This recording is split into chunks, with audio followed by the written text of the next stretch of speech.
You don't commit the same wrong act and not pay a higher price. You're arrested at 1:05, being over double the limit. At 1:05 a.m. Why aren't you at home with the family that you're so worried and concerned about? You're drunk, driving a third DWI, and the family now you're worried about was at home waiting on you. Can you explain that? If there's so, we now call clause number 25 CR 961, the state of Texas versus Kevin Jamal Jefferson. That's you, correct? Yes. And someone is here representing you. You were indicted for operating a motor vehicle while intoxicated. It looks like he pleaded true to the second paragraph, which constitutes the two or more prior DWIs that makes it a third degree felon. But he's got 2012 or 2 burglary of habitations, but he did not plead true to that, right? Correct, because what we were doing, so we're just at a third degree felony? We had an agreement as to him being placed on probation for 10 years, sentenced to 10, probated for 10 with $1,000 fine. The PSI was to determine what drug treatment state's position was safety. They wanted something other than that, Judge. They mentioned JCDI in the PSI, Judge, and so that would be a program I think that Mr. Jefferson could benefit from. That would keep him to support his He children. could benefit from it. They all could. They don't all do it. They all don't benefit. But I got in 2010, he was placed on deferred probation for burglary of a habitation, and then that was revoked. He got 11 years in 2012 for burglary, second degree felony, and then evading arrest. His probation on April 10th, 28th of 2010, 5 years deferred, that was revoked and he gets 2 years on October 8th, concurrently with the burglary. And then there's a second burglary conviction on October 8th, and he's sentenced to 6 years. Is that what happens? Yeah. Yes, sir. So he's got 2 burglary convictions, which are, I guess, represented in, those paragraphs 3 and 4, plus a evading arrest. Was that state jail? Yes, sir. And so the plan is to convict, he's going to be convicted on this one. And this is a regular probation, which means next time you'd be looking at habitual felon status, 25 minimum. You still have a long way to go in life. 25 years, a quarter of a century can really foul up freedom. Mr. Jefferson, we were here earlier. Again, you pleaded guilty to operating a motor vehicle while intoxicated, and you pleaded true to paragraph 2, 2 prior DWIs, operating motor vehicles while intoxicated. Thus, this third one becomes a felony if all of that is true. You pleaded true to paragraph 2, which actually you have 3 prior DWI convictions, not just 2, but 2 or more elevates a regular DWI to a third degree felony. So you were looking at no less than 2, no more than 10 years confinement in prison, and a fine up to $10,000 could be assessed. And this court is going to make its findings. Did anybody want to add anything more? If nothing further, I'm going to find that you have pleaded guilty to paragraphs 1 and 2, and true to paragraph 2, which constitutes the prior convictions, which together turns this operating a motor vehicle in a public place while intoxicated to a third degree felony, because it's your third conviction of a DWI or greater. You have pleaded guilty voluntarily. You were mentally competent to do so. You understood and appreciated the consequences of pleading guilty. There's sufficient evidence supporting your guilty plea from State's Exhibit 1 admitted at the hearing right here, supporting your guilty plea to find you guilty beyond a reasonable doubt. And I find that you are mentally competent to enter this plea. If you are guilty of this offense and any lesser included offenses, and you are giving up your rights to a jury trial and the rights to the appearance, confrontation, and cross-examination of witnesses. I am following this agreement. You were hereby found guilty beyond a reasonable doubt and sentenced to 10 years imprisonment. That sentence is suspended. You were placed on regular probation for 10 years, you will be fined $1,000. There will be terms and conditions of probation, which are normal and customary for this type of offense. Also, the state is recommending that you receive substance abuse felony punishment facility assistance, which is really kind of like a hospital-like environment that seems to be quite effective for folks. This is something that the state is requesting, and I want to hear what the defense says, but you have bypassed this level for felony as for DWIs 2 convictions ago, you know? So you've been placed on supervision 3 times, all of which resulted in revocations.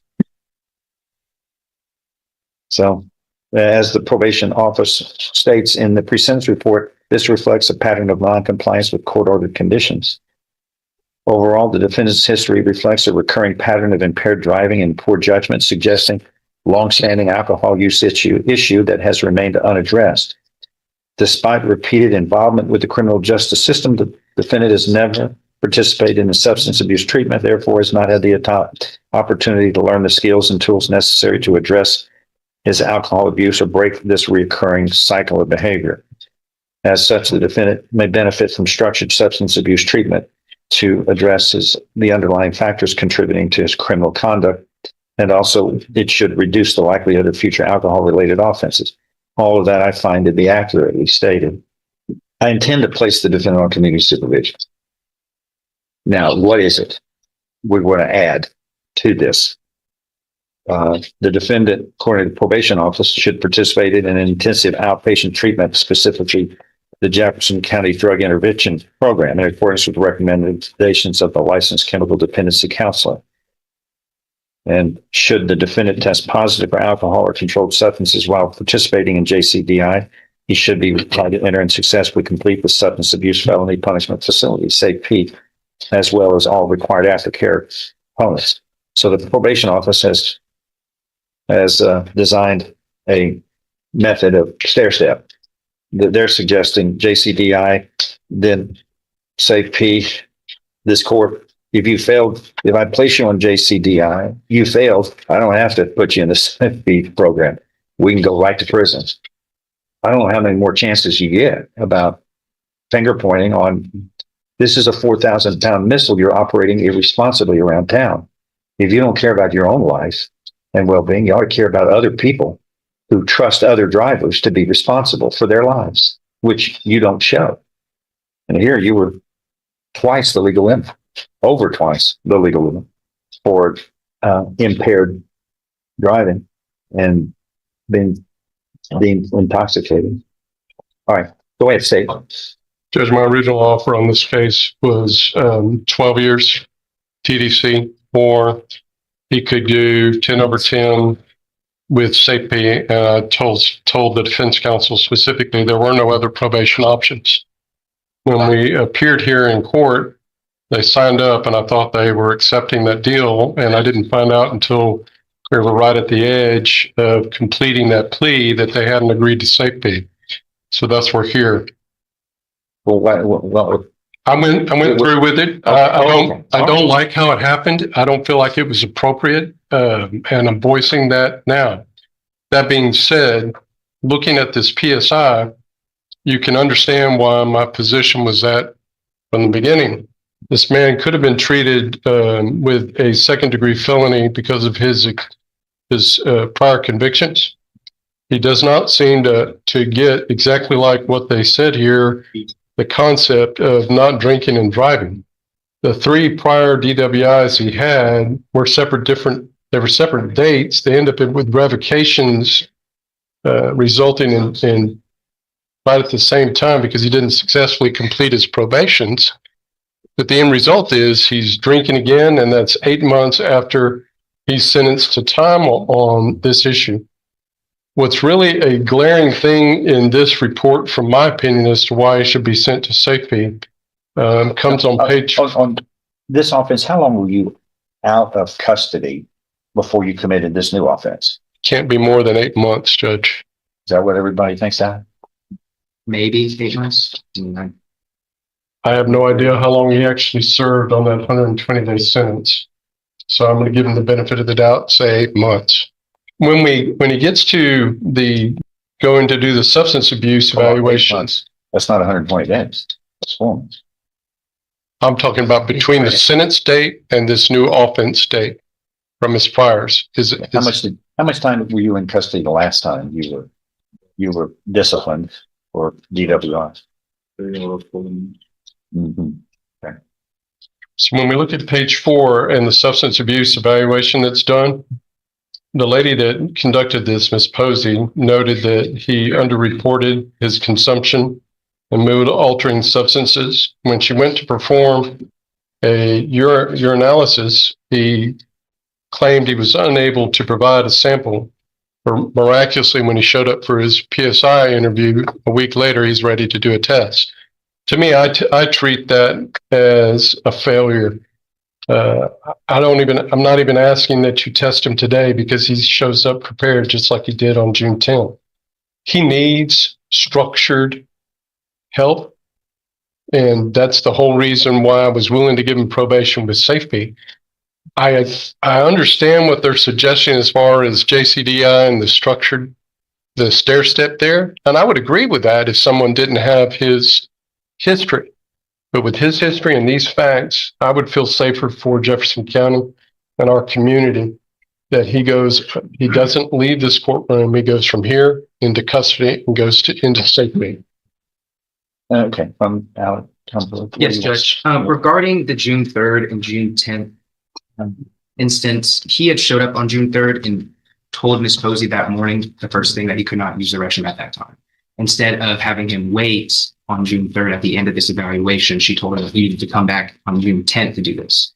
So he was prepared to do this on June 10th. Also, Mr. Jefferson has been employed at the court and has been taking There's a lot to lose here. His job was finished, and so he has to switches to new jobs once the project is complete. And during that time, he was being drug tested. And so he has been passing his drug tests while he's been out on bonds for this case. And so he's been clean. And I think this June 3rd instance was a misunderstanding. I wouldn't say it was necessarily bad faith by Mr. Jefferson to hide the fact that he wasn't going to be unable to pass a drug test. That's not the condition back then. It's not the condition today. He would pass a drug test today. You would like him to take a drug test. I think JCDI would be most beneficial for him. He has 3 kids and he supports them right now. No other source of income would provide this family for the time that he's in safety. Okay.